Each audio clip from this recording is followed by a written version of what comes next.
Hello friends, welcome to மக்கள் சேவை channel. இன்றைக்கி நம்ம ஒரு சூப்பரான வேலையை பற்றின தகவல் தான் வந்து பார்க்க போகிறோம். ரயில்வே துறையிலேருந்து டெக்னீஷியனுக்கான வேலையை இப்போ அறிவிச்சிருக்காங்க. இந்த வேலைக்கு யார் யாரெல்லாம் அப்ளை பண்ணலாம், இதுக்கு தேவையான எலிஜிபிலிட்டி என்ன, இதை பற்றின மொத்த இன்ஃபர்மேஷன் தான் இந்த வீடியோ வந்து பார்க்க போகிறோம். இந்த வீடியோ ஸ்கிப் பண்ணாமல் ஃபுல்லாக பாருங்கள். அது மட்டுமல்ல, இந்த வீடியோ நிறைய பேருக்கு ஷேர் பண்ணுங்கள். ஓகே, ஸோ ரயில்வே துறையிலேருந்து ரெண்டாவது நோட்டிஃபிகேஷனாக உங்களுக்கு டெக்னீஷியனுக்கான ஒரு வேலையை இப்போ அறிவிச்சிருக்காங்க. ஸோ இதை பற்றி இப்போ நம்ம வந்து பார்க்கலாம். ஓகே, ஸோ முதல்ல வேக்கன்சி பற்றி இன்ஃபர்மேஷன் கொடுத்துருக்காங்க பாருங்கள். டெக்னீஷியன் கிரேட் 1 சிக்னல் கொடுத்துருக்காங்க, 323 வேக்கன்சி. அதுக்கப்புறம் எல்லாமே டெக்னீஷியன் கிரேட் 3க்கான பதவிங்க. இதில் வந்து பாருங்கள், ட்ராக் மெக்கானிக்கில் ஒரு 172 வேக்கன்சி, பிளாக் ஸ்மித்தில் வந்து பார்த்தீங்கன்னா 306 வேக்கன்சி, பிரிட்ஜில் வந்து 304, கேரேஜ் அண்ட் வாகனில் 501, டீசல் எலக்ட்ரிக்கலில் 206, டீசல் மெக்கானிக்கில் 346, எலக்ட்ரிக்கல் டிஆர்எஸில் 268, ஜிஎஸ்சில் 326. இந்த மாதிரி உங்களுக்கு டெக்னீஷியன் கிரேட் 3ல நிறையா பதவிகள் கொடுத்துருக்காங்க. 25 வகையான பதவி கொடுத்துருக்காங்க. டோட்டலாக 6557 வேக்கன்சி உங்களுக்கு வந்து அறிவிச்சிருக்காங்க. ஸோ நல்ல ஒரு ஜாப் ஆப்பர்ச்சுனிட்டிங்க. டெக்னீஷியன் கிரேட் 1 சிக்னலை பொறுத்த வரைக்கும் 29,200 ரூபாய் சேலரி கொடுக்குறாங்க. 18 வயசுலேருந்து 33 வயசுக்குள்ளே இருக்கவங்க அப்ளை பண்ணலாம். 323 வேக்கன்சி. டெக்னீஷியன் கிரேட் 3யை பொறுத்த வரைக்கும் 19,900 ரூபாய் சேலரி கொடுக்குறாங்க. 18 வயசுலேருந்து 30 வயசுக்குள்ளே இருக்கவங்க அப்ளை பண்ணலாம். 6,234, டோட்டலாக 6,557 வேக்கன்சி உங்களுக்கு அப்டேட் பண்ணியிருக்காங்க.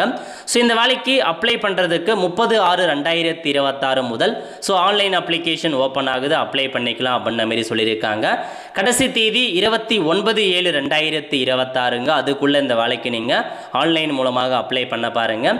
ஏதாச்சும் அப்ளிகேஷனில் மிஸ்டேக் பண்ணிட்டீங்க அப்படின்னா 1/8/2026லேருந்து 10/8/2026க்குள்ளே நீங்கள் கரெக்ஷன்ஸ் வந்து பண்ணிக்கலாம் அப்படின்ற மாதிரி உங்களுக்கு தெரிவிச்சிருக்காங்க. ஸோ நல்ல ஒரு ஜாப் ஆப்பர்ச்சுனிட்டி, மிஸ் பண்ணாத அப்ளை வந்து பண்ண பாருங்கள். எல்லா இன்ஃபர்மேஷனுமே நோட்டிஃபிகேஷனில் தெளிவாக கொடுத்துருக்காங்க. ஸோ ஏஜ் ரிலாக்ஸேஷன் வேறு இருக்குது. எஸ்சி/எஸ்டி 5 வருஷம் எக்ஸ்ட்ராவாக அப்ளை பண்ணிக்கலாம். ஓபிசி வந்து 3 வருஷம் எக்ஸ்ட்ராவாக அப்ளை பண்ணிக்கலாங்க. அதையும் நோட் பண்ணிக்கோங்க. ஸோ இதுக்கப்புறம் எக்ஸாமினேஷன் ஃபீஸ், இந்த வேலைக்கு நீங்கள் அப்ளை பண்ணுறதுக்கு ஃபீஸ் பேமெண்ட் பண்ணுற மாதிரி இருக்கும். எல்லா கேட்டகரியுமே, அதாவது ஓபிசி, டிஎன்சி, ஜென்ரலுக்கெலாம் 500 ரூபாய். இதுவே நீங்கள் SC, ST, ex serviceman, PWD அனைத்து கேட்டகரியை சார்ந்த பெண்கள், டிரான்ஸ்ஜெண்டர், மைனாரிட்டி இவங்களை எல்லாமே 250 ரூபா நீங்கள் பேமெண்ட் வந்து பண்ணால் போதுமானதுங்க. ஸோ அதுக்கப்புறம் என்ன சொல்லியிருக்காங்க அப்படின்னா ஃபர்தர் இன்ஃபர்மேஷன்ஸ் எல்லாமே கொடுத்துருக்காங்க. ஸோ எப்படி செலெக்ஷன் பண்ணுறாங்க எல்லாமே இருக்குது. செலெக்ஷன் ப்ராசஸை பொறுத்த வரைக்கும் சிங்கிள் எக்ஸாமினேஷன் வச்சு தான் செலெக்ஷன் பண்ணுவாங்க. இதிலே கொடுத்துருக்காங்க பாருங்கள். முதல்ல வந்து கம்ப்யூட்டர் பேஸ்டு டெஸ்ட் இருக்க போது, அதுக்கப்புறம் டாக்குமெண்ட் வெரிஃபிகேஷன், அதுக்கப்புறம் மெடிக்கல் எக்ஸாமினேஷன், இதை வச்சு தாங்க செலெக்ஷன் பண்ணுறாங்க. ஸோ சிபிடி எக்ஸாம் எப்படி இருக்க போகுது அப்படின்னா முதல்ல டெக்னீஷியன் கிரேட் 1 சிக்னலுக்கு கொடுத்துருக்காங்க. 90 நிமிஷம் எக்ஸாம் இருக்க போது 100 கொஷின் கேட்குறாங்க. தேர் ஷெல் பி நெகட்டிவ் மதிப்பெண் இருக்குது அப்படின்ற மாதிரியும் உங்களுக்கு சொல்லியிருக்காங்க. அதுக்கப்புறம் வந்து பார்த்தீங்க அப்படின்னா அதுக்கான சிலபஸ், அந்த கிரேட் 1 சிக்னலுக்கான சிலபஸ் கொடுத்துருக்காங்க. So number of question, number of subject எவ்வளோ எல்லாமே மென்ஷன் பண்ணியிருக்காங்க. டெக்னீஷியன் கிரேட் 3 பொறுத்த வரைக்கும் சேம் அதே கேட்டகரி தாங்க, எந்த மாற்றமும் கிடையாது. தமிழ்லையும் உங்களுக்கான எக்ஸாமினேஷன் எழுதிக்கலாங்க, அதையும் நோட் பண்ணிக்கோங்க. அதை முடிச்சதுக்கப்புறம் டாக்குமெண்ட் வெரிஃபிகேஷன், அதுக்கப்புறம் மெடிக்கல் எக்ஸாமினேஷன், இதெல்லாமே பேஸ் பண்ணி தான் உங்களை செலெக்ஷன் பண்ணுறோம் அப்படின்ற மாதிரி சொல்லிட்டாங்க.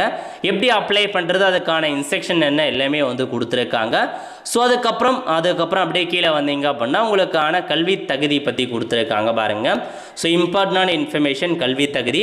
முதல்ல டெக்னீஷியன் கிரேட் 1 சிக்னலை பொறுத்த வரைக்கும் என்ன கல்வி தகுதி அப்படின்னா bachelor of science in physics, அதாவது நீங்கள் சயின்ஸ் டிகிரி முடிச்சிருக்கணும். எதில் அப்படின்னா ஃபிசிக்ஸில், எலக்ட்ரானிக்ஸில், கம்ப்யூட்டர் சயின்ஸில், ஐடி, இன்ஸ்ட்ருமெண்டேஷன் அதை முடித்தவங்க அப்ளை பண்ணலாம். முதல் கேட்டகரி இது.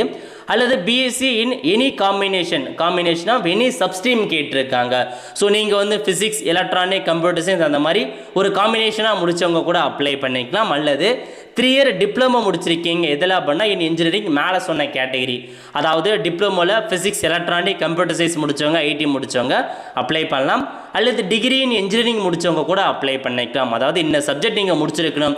அதை வந்து பார்த்தீங்கன்னா பேச்சுலர் டிகிரியாக இருக்கட்டும், அல்லது வந்து பார்த்தீங்க அப்படின்னா இன்ஜினியரிங்காக இருக்கட்டும், டிப்ளமோ ஆகட்டும், ஃபிசிக்ஸ் முடித்தவங்க, எலக்ட்ரானிக் முடித்தவங்க, கம்ப்யூட்டர் சயின்ஸ் முடித்தவங்க, ஐடி முடித்தவங்க, இன்ஸ்ட்ருமெண்டேஷன் முடித்தவங்க இந்த கிரேட் 1 சிக்னலுக்கு அப்ளை பண்ணிக்கலாங்க. அதுக்கப்புறம் மற்றது இந்த டெக்னீஷியன் பதவிலாம் இருக்குது பாருங்கள், கிரேட் 2.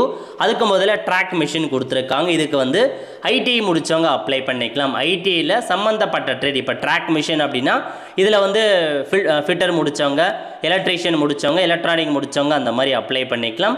ரெண்டாவது வந்து பாருங்கள், பிளாக் ஸ்மித் கேட்டிருக்காங்க. இதுக்கும் அப்படி தான் ஐடிஐ முடிச்சிருக்கணும் அப்படின்ற மாதிரி உங்களுக்கு சொல்லியிருக்காங்க.